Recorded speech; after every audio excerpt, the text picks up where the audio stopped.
Welcome back to the channel, Plooper Troops, and if you're new to the channel, welcome to Break the Backlog, the show where I sit down and provide my thoughts, opinions, and personal stories about a particular game that I've been playing. Today I want to talk about a game that was one of my most anticipated releases of this year, and also the game that took up nearly all of February for me, Persona 3 Reload. Persona is a series that I was introduced to through the original release of Persona 5, and since then I've purchased Persona 5 Royal, which I have yet to play, and Persona 4 Golden on both the Vita and PC, which I played around 20 hours of and then just sat down for some reason. I have a deep love for the series because of how impactful the original release of 5 was for me, and what I did play of Golden was really good. I think life just got rather busy. So I honestly couldn't wait to get time to play this new remake of 3 because I had never experienced anything about 3 and was unfamiliar with the story completely. A little bit of a funny story about me picking this game up because it was kind of just, it seemed like it was going to be a bad day, but it ended up being a good day. I pre-ordered this around the same time that I pre-ordered Grand Blue Fantasy Relink, and I was excited to pick them both up so early in the month. My local game store contacted me nearing the release date of Grand Blue and told me that they had only ordered a $200 special edition that I could upgrade to, but if not, that was okay, and they had reached out to a larger store in a bigger city to send them a standard copy for me. I went with the standard copy and told the guy it was no problem, I have another game that I will be playing while I wait. Because of this original delay, I decided to try my hand at ordering Persona 3 Reload for pre-order through GameStop. I figured with their large stature that they would most likely have copies on hand day one, and I wanted to reserve my copy to make sure that that game I got at least on the day that I was supposed to. So the 1st of February came and went, and I didn't get Grand Blue on its release date, which was to be expected, and honestly I was more excited for Persona 3 Reload anyways. I woke up 20 minutes before the GameStop opened on the day of release, got ready for the day, and made it to the store right as they were supposed to open. Except the shutters were still down. Well, that's okay. The last time I was here, the employee told me that a new manager had just taken over and was still trying to find their footing with scheduling, and I figured that maybe the times posted on Google may not be accurate. So I waited for another hour, watching fellow gamers pull up, wait a bit in their cars, and shake their head in anger and leave. Eventually 2 women pulled up and tried to open the shutter before calling the police and having them do a welfare check, which I thought was kind of hilarious because I got the feeling that they didn't really care about the welfare of the worker. I think they just wanted the store to get forced to open if a cop had to come check on them. So the police officer came up to my car and told me that they didn't get a hold of anybody and he thought maybe the person just didn't show up for work.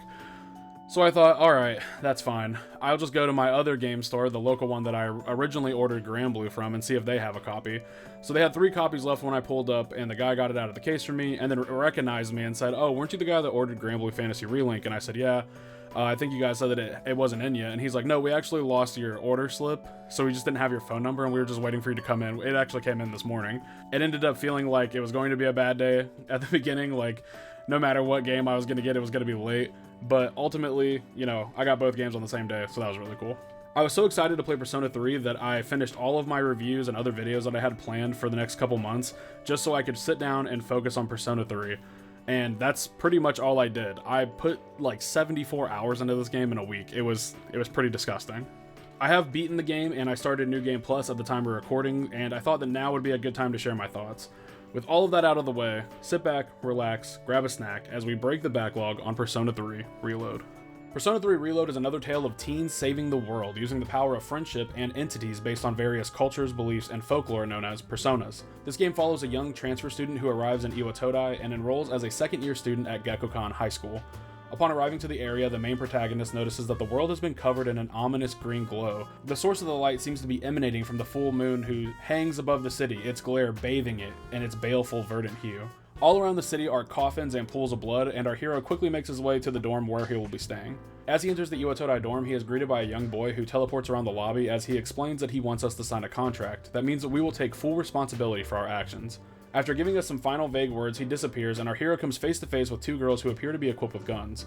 After some introductions, we are shown to our room, and our life in Iwatodai begins. Though the early days move at a very slow pace as we adjust to our life in this new city, it doesn't take that long before we are being thrown into battle with shadows after one attacks the dorm during another one of those green-tinted nights, which is referred to as the dark hour, an extra hour of the day hidden between one day and the next that most people are unaware of as they are contained in coffins. It is during this hour when Gekkoukan High School becomes unrecognizable and grows into a seemingly endless tower that looms over Iwatodai known as Tartarus. Throughout these early days, we will eventually be inducted into SEAS, or the Student Extracurricular Execution Squad, a group of fellow students who live at the dorm and plan to uncover the mystery surrounding Tartarus, the Dark Hour, and the shadows that plague the city on every full moon. Persona 3 Reload is my first experience with the Persona 3 story and video games, and I could not wait to experience this title when it was announced. The narrative of this game really hooked me from the jump, and I found that with every important milestone or reveal in its runtime, it just furthered my love of the story and the characters who were at the heart of it. There are themes of death and grief and finding the meaning and willpower to move on in the wake of the loss of someone that we hold dear, which I really heavily identified with. Because this was my first experience with Persona 3 in any capacity, there were some moments that really left me in emotional awe as some of the things that were happening to these characters or that they had to live through and endure throughout the journey just really took me by surprise. At its core, this game still has that Persona theme of like we are more powerful together, which it manages to display through the nurturing of bonds with the various social links that all represent an arcana of which Persona can belong to. Nurturing these bonds reveals many side stories revolving around the various students and denizens found around Iwatodai. Most, if not all, of these stories are ones where reflection and questioning one's preconceived notions or beliefs about the world and their difficulties is almost always a solution, and I enjoyed most of the ones that I completed. I loved learning about each of these social links and understanding who they were as people, and a lot of them I caught glimpses of struggles that I've had in my own life, and I found that thinking about reflecting on what I can change or improve helped me validate some of my own experiences. I think that's something that we all kind of have when we like a certain kind of music or movie or book or video game, is that the art kind of speaks to us and it allows us to have a safe space to feel heard, or like it just reflects the things that we're feeling sometimes more than we may anticipate. There's a lot of these social links that I think a lot of people would relate to in some way, shape, or form, and I really enjoyed going through the side stories that were oftentimes not always what they appeared to be at the start. The story here is a wonderful piece about leaning on your friends when you're facing hardships. There are some heavy plot points and moments that I was surprised at just how much of an emotional response this game evoked for me. And the finale is one that is such a beautiful way to wrap up a story that essentially is about the meaning of life and the power of friendship. As I said, it may move slowly at times, but I think that one of the things that I love about the Persona games and this kind of slow pace is that the way they take their time to fully realize their story. It kind of captures what I find cozy and warm about these Studio Ghibli films, and that they both manage to take mundane life activities and somehow make them a part of the magic. Now this totally could be recency bias because it has been some time since I finished the OG Persona 5, but this may just be my new favorite narrative in the series. I'm definitely going to come back to this sentiment after I play through 4 Golden and 5R later this year. As I said before, the cast of characters that join up with C's throughout the story are some of my favorite characters in the franchise at this point, and watching them all grow over the course of the game as they endure, survive, grieve, and adapt was really fulfilling and heartwarming. By the end of the game, they have lived through so much and fought so much adversity that in many ways they're totally different than the people we met before. I won't say very much about this because I don't want to spoil too much about the game, but a perfect example of this was Junpei. Junpei was one of the early members of our new C's group, and at first I found him rather annoying. He was forever hitting on girls that weren't interested, making goofy and kind of creepy comments about women, and overall I just assumed he was going to be another classic horny anime trope kind of character. But he undergoes some really big transitions throughout the game, and I realized that some of the things that I found annoying about him and the way that he kind of carries himself were because I identified with them. His tendency to let his temper get the best of him, his emotions constantly running high, his heart being on his sleeve and it causes him to lash out at others, and his feelings of pain that he hides through his sense of humor. Junpei is a character that I really liked by the end of the game due to his growth and overcoming the obstacles that he faces. I identified with his desire to be important to others, his tendency to let his emotions get the better of him, and his talk before thinking approach to situations because I have struggled with these things as well. He is one of the characters in particular who on the surface seems to be a two-dimensional trope, but undergoes such a transformation by the end of the game through his experiences with the party that I really liked having him around. I said that a lot of these characters were some of my favorite in the series, and I feel like overall the cast is just really strong. While there are definitely characters that I've liked more than others, there were no C's members that I disliked or felt indifferent towards within the team. As for the characters' designs in this game, everyone has obviously gotten that remake facelift, and I thought that once again there is a ton of love shown here. Every character has their own personality quirks and traits which are eloquently communicated through these beautiful character designs. Color palette choices are a really big factor here and help each character to stand out, and these swatches lend themselves to creating a recognizable main cast full of original and unique characters that I really loved getting to know. For instance, at the end of an all-out attack, whichever character initiated that attack will sometimes get a very pretty kind of almost player card that pops up on the screen and has them doing like a signature pose with like a saying that kind of goes with them, and it's all in these one color, like each character is tied to a color, which I just felt like was, some of these screenshots are beautiful, and I thought that it just drips with style. Much like what I said about other things in this game, I really think that the designs here are some of my favorite in the series, and a lot of that came down to the actual design and their motivations and stories, their personalities, which can all be relatable or identifiable in some way, and just the overall attention to detail of this game.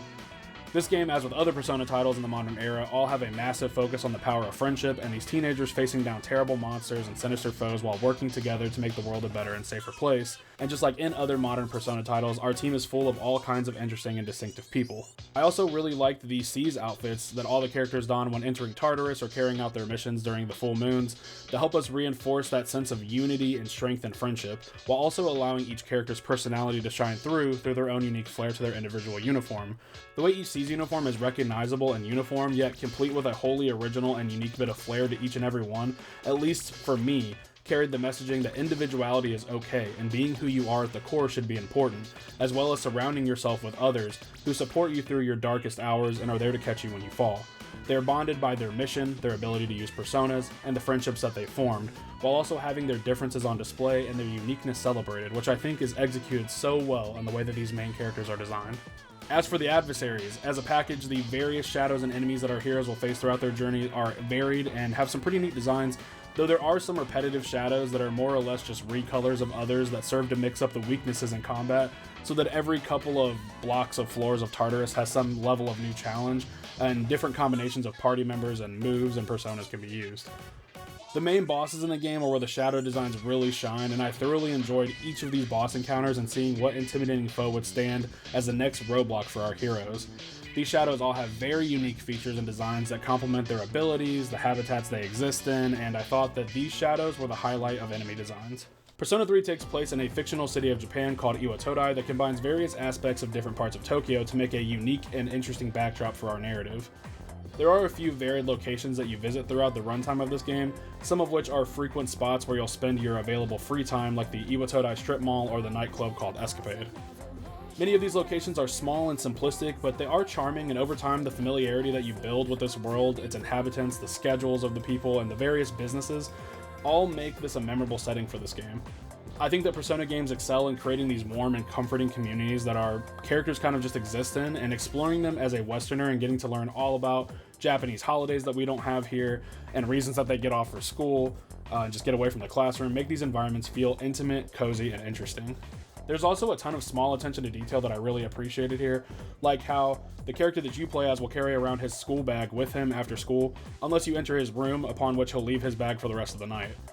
My favorite bit of this little attention to detail is when you travel between points on the overworld map, you can see the train moving between the locations at like time-lapse speed, which I thought is just a nice thought to add that small and insignificant little thing just to show that our character is a kid and he's using the train to get everywhere.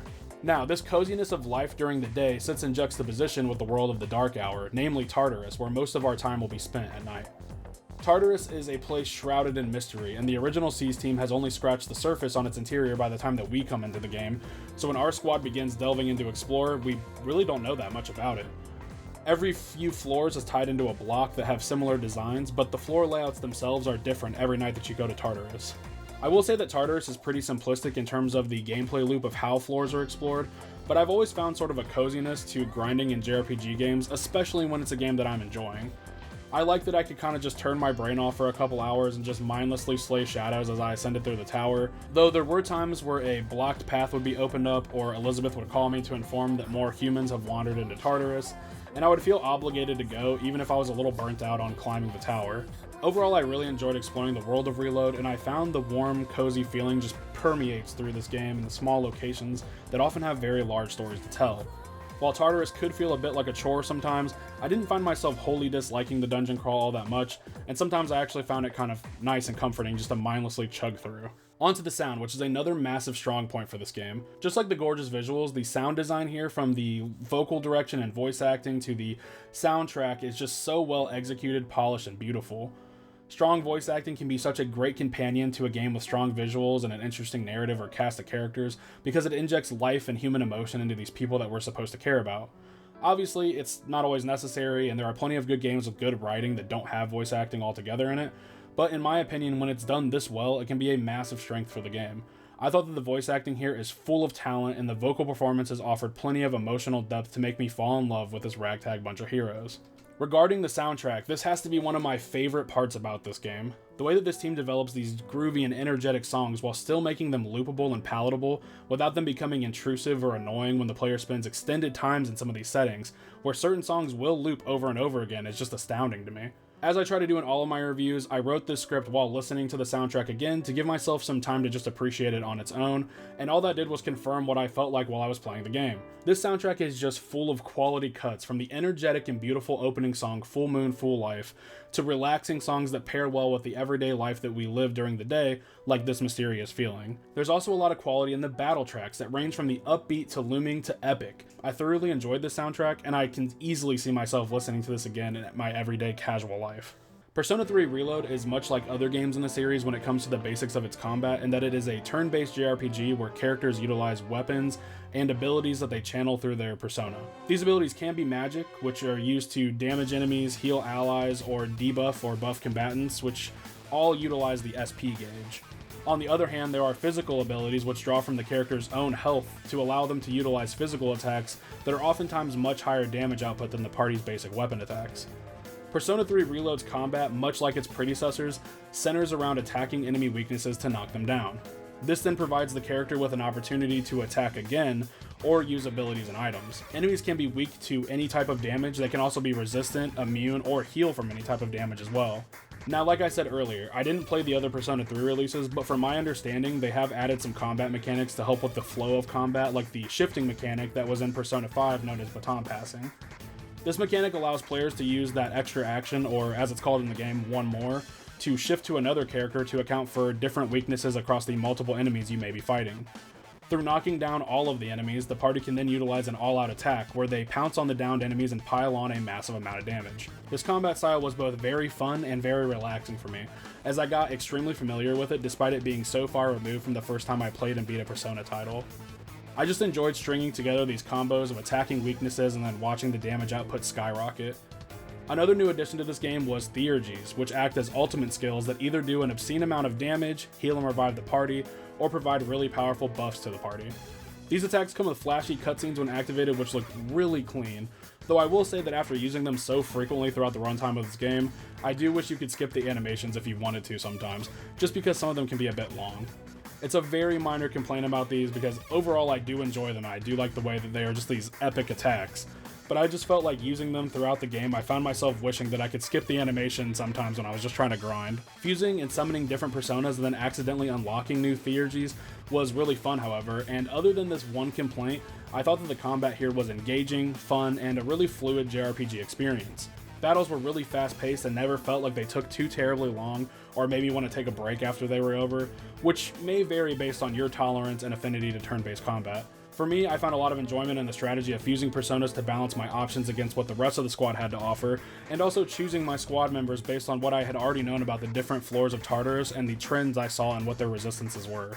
I also really enjoyed that there was a slow building crescendo to the difficulty in the fights within Tartarus. This meant that by the uppermost floors of Tartarus, some enemies may be resistant, immune, or would heal from all damage types, causing you to have to carry a character that might have some ability that allows you to bypass that, and you'd have to reconsider your approach if you needed to grind on these floors, which I found to be really thoughtful and just a good way to mix up the combat so you're not constantly fighting the same enemies and using the same weaknesses all the time. Speaking of the difficulty, Persona 3 Reload offers varying difficulty settings from peaceful to merciless to accommodate all styles of play. I myself played on normal, as that is the difficulty that I played the original Persona 5 on, but this time around I found the challenge to be a bit easier, as I kind of struggled with Persona 5 on normal. This could be due to my inexperience with Persona games when I played 5, and also the fact that I did do some grinding sessions on Persona 3 Reload, which often saw me more than well prepared enough for the large fights in the latter portion of the game. I did up my difficulty to the next one above normal for my second playthrough, where I'm going to fight to secure my last 2 trophies for the platinum of this game, especially because my party is now in the 90s since I took down the Reaper. But yeah, from my experience, normal difficulty was fairly easy, and there were some difficulty spikes along the way with certain enemies, but I never felt like the game was too punishing or too tough. Just know that there is a difficulty setting here for everyone. Finally, the last part of the gameplay that I want to talk about is one of the most important and integral parts to all Persona games, and that is building relationships with the various social links in the game. These links are all people whose bonds strengthen the various arcana that Persona belong to, and by increasing your level with them, fusing personas of that arcana get massive EXP bonuses and can become much more powerful upon first summoning. Maxing out these relationships also unlocks the ability to fuse an extremely powerful persona of that arcana in question, and a lot of these personas are often building blocks for some of the most powerful personas in the game. Aside from the technical and practical details to build these relationships, as I stated before, the stories that unfold from spending time with a lot of these people are really beautiful. There may be some humor to some, or an overarching theme of sadness and agony, but they're almost all stories in which the character undergoes some sort of change that they discover while spending time with your character. I think that this theme of change, learning, and growing are all integral to the plot and narrative as a whole. This story is about young people who are in the transitional stages of their life. They don't have everything figured out yet, and some of them believe that they are shackled by fate or duty. It is through self-reflection that they discover that change is healthy and that they might have more power than they think they do in their situation. They don't have to settle for their predetermined ending of their story. These themes of change and personal growth are all over this game as characters experience love, pain, and grief and learn to speak up for themselves or find meaning in their life outside of the existence that somebody else has told them they deserve to have. These themes of change and personal growth are all over this game as characters experience love, pain, and grief, and learn to speak up for themselves or find meanings in their life and existence rather than searching for some profound or set-in-stone answer. It's just a message that encompasses both the main narrative and the party members as well as these social links, and like I said, I really enjoyed a lot of these social links. Yes, I even enjoyed the Gourmet King story, even though I know he's notoriously known as the worst social link in the history of the franchise. To be honest with you, I actually enjoyed his a bit more than Kenji's. And yeah, I know. Go ahead and silence me. I understand. It's not a popular opinion to have. When I picked this game up from my local game store, the guy behind the counter told me that the Sun Arcana link in this game was his favorite from the series, and I have to agree that that is an extremely strong social link. Kamiki's story, without spoiling it, is beautiful and really resonated with me. I think Persona 3 Reload may be one of the best JRPGs I've ever played, and as the credits rolled on my adventure with C's, I felt so many emotions and I had so much to think about when I was planning out this review. I found so much love about this game's beautiful presentation and soundtrack, and the stellar voice acting. Their emotional performance is really driving home the journey that our heroes find themselves on. I love the social links and getting ingrained into the world of Iwatodai, the sometimes snail's pace that the days move at being something that I really found comfort in, and the combat balancing the identity of the series with modern quality of life changes so well that it led it to feeling that much more fluid and enjoyable. The story of Persona Reload can be on the darker side at times, not shying away from death or grief, as well as more vague and nuanced questions such as life's meaning and finding one's inner strength and purpose. This game is one that I cannot recommend enough. I absolutely adored this game, and I felt like everything wrapped up so beautifully in the end that I just couldn't wait to sit down and share my thoughts today. It isn't very often that a game gets me in an absolute chokehold for a week straight, and 78 hours later, I'm really happy that I got to experience Persona 3 Reload. Thank you for watching. I really appreciate how much love has been shown to my channel recently. It means the world to me that anyone would watch my content and share some of their time with me just talking about video games. So, with that being said, please share your thoughts about Persona 3 Reload in the comments below. I would love to hear them, and until next time, take care of yourselves. Peace.